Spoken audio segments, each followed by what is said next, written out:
মধ্যপ্রাচ্যের চলমান উত্তেজনার মধ্যেই যুক্তরাষ্ট্র ও ইরানের মধ্যে একটি সম্ভাব্য শান্তি চুক্তিকে ঘিরে নতুন কূটনৈতিক তৎপরতা শুরু হয়েছে। তবে এই আলোচনার মধ্যেই নিজেদের নিরাপত্তা ও সামরিক পদক্ষেপের স্বাধীনতা বজায় রাখার অবস্থান স্পষ্ট করেছে ইসরায়েল। বার্তা সংস্থা রয়টার্সের প্রতিবেদনে বলা হয়েছে, যুক্তরাষ্ট্র ও ইরানের মধ্যে সম্ভাব্য সমঝোতা নিয়ে আলোচনা অনেক দূর এগিয়েছে। শনিবার রাতে মার্কিন প্রেসিডেন্ট ডোনাল্ড ট্রাম্প জানান, ওয়াশিংটন ও তেহরানের মধ্যে একটি শান্তি চুক্তির বিষয়ে বেশিরভাগ ক্ষেত্রেই আলোচনা সম্পন্ন হয়েছে। এই চুক্তির মাধ্যমে গুরুত্বপূর্ণ হরমুজ প্রণালী পুনরায় উন্মুক্ত করার বিষয়টিও অন্তর্ভুক্ত রয়েছে বলে জানান তিনি। এরপরই রবিবার এক ইসরায়েলি রাজনৈতিক সূত্র রয়টার্সকে জানায়, প্রধানমন্ত্রী বেনিয়ামিন নেতানিয়াহু প্রেসিডেন্ট ট্রাম্পের সঙ্গে আলোচনায় স্পষ্টভাবে বলেছেন, লেবানন সহ যে কোনো সম্ভাব্য হুমকির বিরুদ্ধে সামরিক পদক্ষেপ নেওয়ার স্বাধীনতা ইসরায়েল বজায় রাখবে। সূত্রটির দাবি, ট্রাম্পও এই অবস্থানের প্রতি সমর্থন জানিয়েছেন।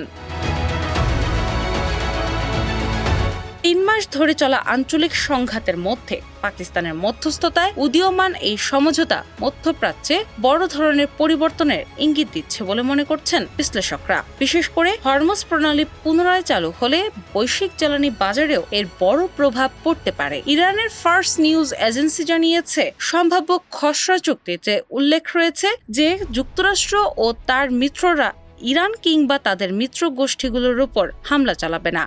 বিনিময়ে ইরানও তাদের বিরুদ্ধে হামলা না করার প্রতিশ্রুতি দেবে।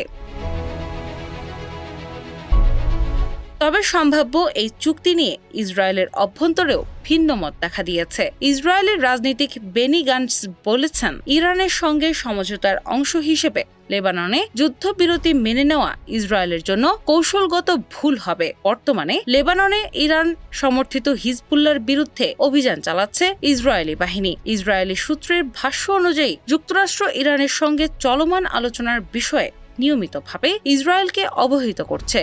এছাড়া ট্রাম্প প্রশাসন ইরানের পারমাণবিক কর্মসূচি নিয়েও কঠোর অবস্থান রয়েছে। সূত্রটি আরও জানিয়েছে, ট্রাম্প স্পষ্ট করে দিয়েছেন যে ইরানের পারমাণবিক কর্মসূচি সম্পূর্ণ ভেঙে দেওয়া এবং দেশটির ভূখণ্ড থেকে সমৃদ্ধ ইউরেনিয়াম সরিয়ে নেওয়ার বিষয়ে তিনি তার অবস্থান থেকে সরে আসবেন না। এই শর্ত পূরণ না হওয়া পর্যন্ত কোনো চূড়ান্ত চুক্তিতে স্বাক্ষর করবেন না বলেও জানিয়েছেন তিনি। মধ্যপ্রাচ্যের এই জটিল সমীকরণে সম্ভাব্য শান্তি চুক্তি যেমন নতুন আশার বার্তা দিচ্ছে, তেমনি ইসরায়েলের সামরিক অবস্থান ও নিরাপত্তা উদ্বেগ পরিস্থিতিকেও আরও সংবেদনশীল করে তুলছে। ডেস্ক রিপোর্ট, বাংলাবাজার পত্রিকা।